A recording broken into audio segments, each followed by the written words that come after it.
Alright, hello, greetings, and welcome everyone to this news video.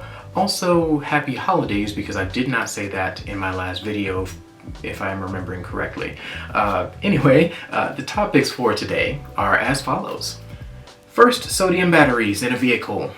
Salvador Briggman interview with Steve Fambro. Accelerator Program. Marquez is not an ally to Aptera, with a caveat. AI to explode this year, according to experts. Finally, things I liked. Alright, let's get started here. Some time ago, a new battery chemistry was introduced as an alternative to lithium-ion batteries called sodium-ion batteries. I say new, but these batteries did exist for about as long as lithium-ion batteries, and they just happened to have a couple of physical properties that made them a little bit problematic. The fact that they're less energy dense, generally speaking, and have a lesser number of usable charge cycles before they need replacement, were the main factors that allowed lithium-ion to be kind of a step up and take dominance in the market today. The reason sodium-ion batteries are back in the limelight is the fact that sodium is cheaper than lithium by a significant amount. Sodium-ion batteries are viable enough that there are companies entertaining the idea of putting them in production vehicles as early as later this year. While I do not personally believe taking a step backwards in energy density is the way to go, I will acknowledge that the tech will give automotive companies the opportunity to realize that smaller, lighter, more efficient vehicles are the way to go. An excellent interview surfaced some weeks ago by a gentleman by the name of Salvador Briggman. He spoke with Steve Fambro about how to successfully crowdfund a startup. Steve's answers gave a lot of context for Aptera's decisions so far, and inspires further confidence that the team at Aptera really knows what they're doing. At least in my opinion, it does. Salvador Briggman was also a very proficient interviewer with a well-pointed set of questions and a knowledge of the subject matter. I would consider this a must-watch for anyone who is on the fence about Aptera conceptually, and even more so to those considering investing in Aptera. This is a great interview to kind of look at. Of course, this is not investment advice, but you should always go to your investment professionals in order to make those kinds of decisions. But yeah, this interview was a really good look into the financial side of Aptera's decision making, and it did not disappoint. The Accelerator Program has come to its final few slots. As of the writing and recording of this video, the number of slots remaining is 222. I expect and suspect that the final slots will fill as of either the end of February or the beginning or middle of March, depending on how the January update goes. That stated, I have been holding a contest for my Accelerator slot since the early production vehicles for Aptera will not be the configuration I originally reserved. If you would like to enter that contest, I will drop the link to the video with the rules and whatnot below.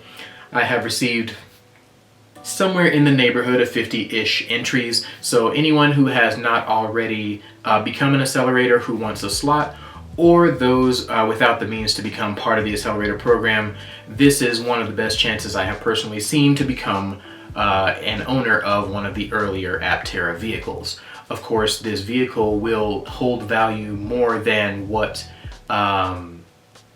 the sticker price would imply, because it is an early vehicle for a company that I believe will probably change the world. So, throwing that out there. If you guys would like to enter, again, I'm putting the link to the video where you can enter in the comments below.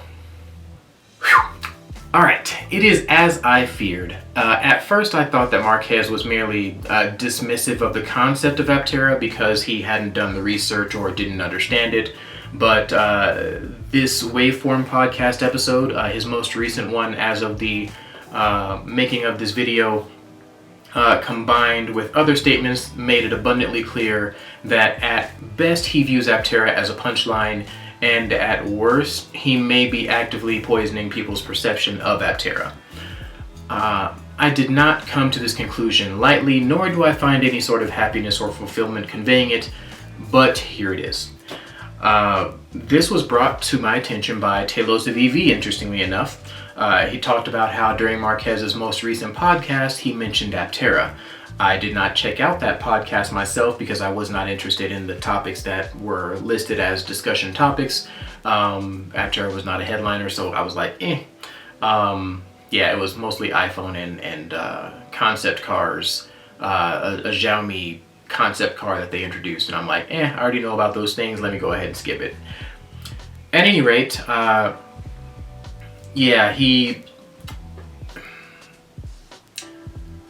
because I wanted to hear Tailosive's opinion after seeing the original context, I went and watched the entire podcast from start to finish, and I gotta say, I was very hot under my collar. I then watched Tailosive EV's take on the comments Marquez made, which did a lot to kind of bring down the temperature of my collar. Yeah, I recommend Tailosive's video very highly, by the way. It was a fantastic, top-notch thought process, and while I agree with most of his assessments of Marquez's comments, one thing stuck out as a point that I disagree on. During the video, Tailosive stated that these comments were essentially a knee-jerk reaction to Marquez's Googling the highest range vehicle in Aptera popping up. I disagree with this sentiment because even as an Aptera enthusiast who searches for Aptera regularly and keeps up to date on the news regarding EVs on a regular basis, any terms that I search that say anything like the longest range EV or EV concepts with the longest range or searches of that nature.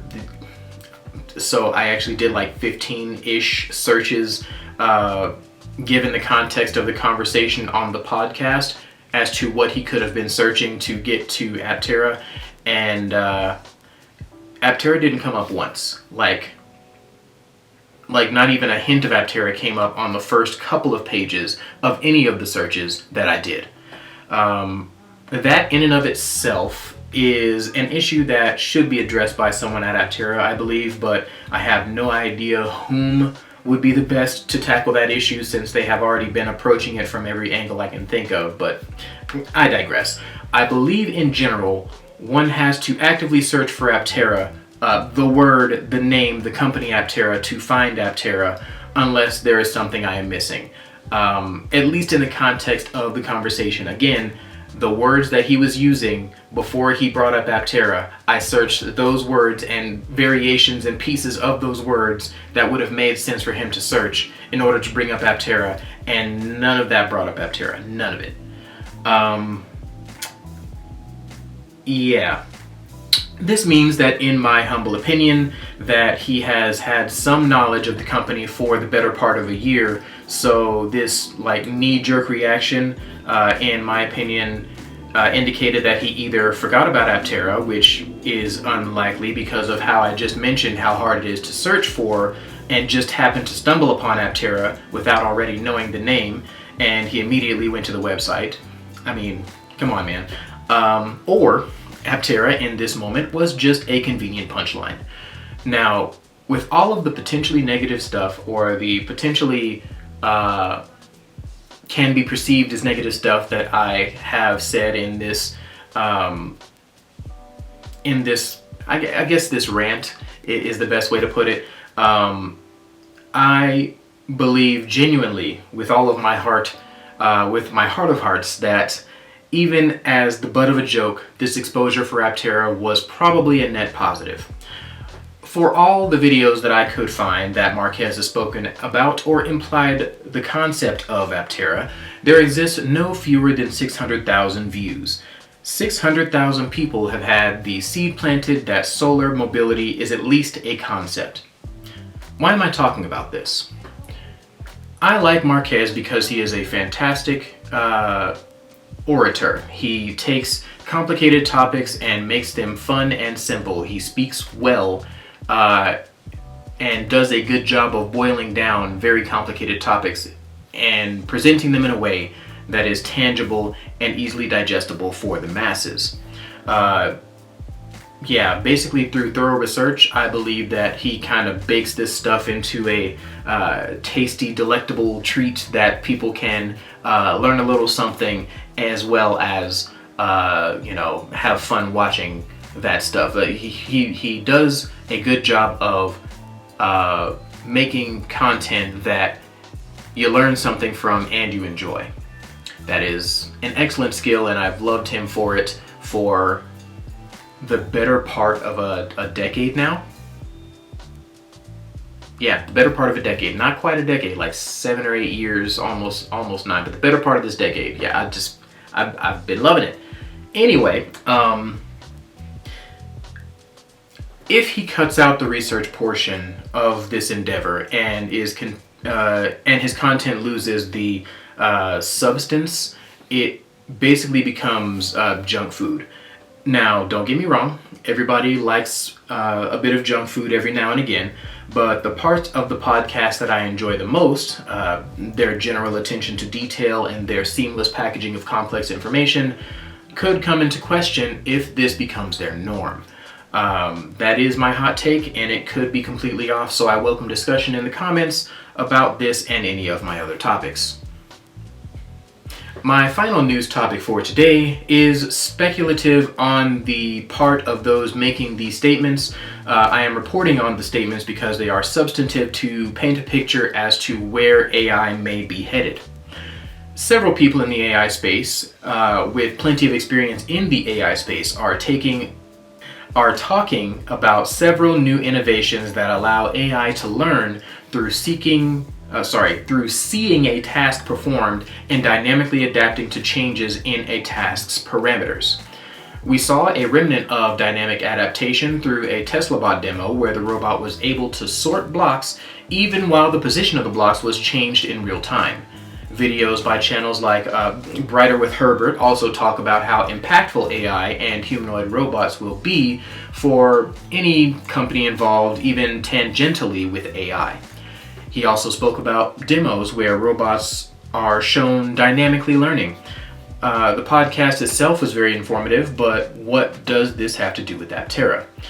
I'm kind of curious what a learning AI could do for the design process for the Aptera. I know they're using generative computer design as it is, but a more versatile and or more robust version of these tools could be interesting, and it made me wonder if the cost could be justified by its benefits for small companies and startups like Aptera. Alright, now for things that I like this week. A friend of mine from college who became a fantastic engineer started a YouTube channel some time ago that I got to talk to him about over the holidays.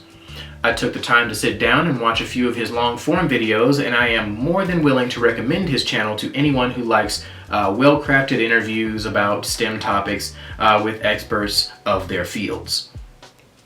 His channel is called STEM Media, and I will link it below so that you guys can check it out. I would highly recommend it. Speaking of well-crafted interviews, Drive the Lightning did an interview with Bob Nuccio that was very enjoyable. If you haven't already, I would say give it a watch.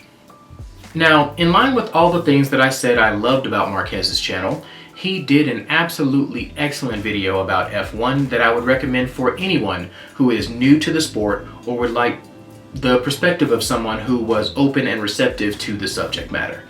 The video was just the right balance of in-depth and understandable, and in my opinion was one of the best videos that Marquez has done to date, especially with relation to car videos and things like that. It was phenomenal and top-notch, so I would say go check it out. Alright, that'll about do it for this video.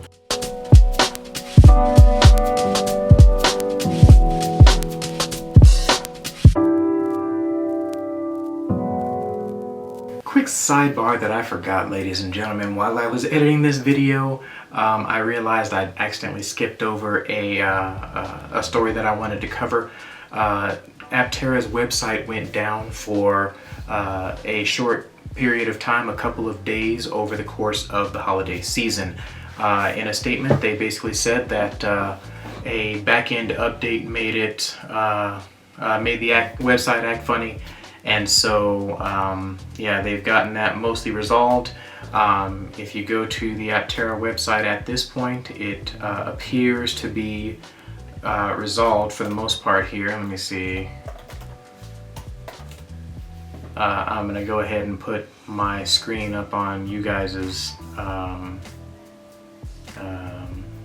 up on the, okay, I'm gonna put Aptera screen up here so you guys can see it. But essentially they've gotten rid of the artifacts. There was a little login bar up at the top that was strange and covering up part of the website, and if you, well, at its worst point, you actually saw different pieces of the website go down, like the login. You could not log in. So yeah, that is resolved. Everything looks hunky-dory and all that kind of jazz. So that was the last bit. I should have seen it in my stories and in my script, and I did not. So thank you all for watching to the end, and as usual, links are in the description. Please do the YouTube-y things, and yeah, man, I'll go ahead and catch you guys next time for the speculative video of the week.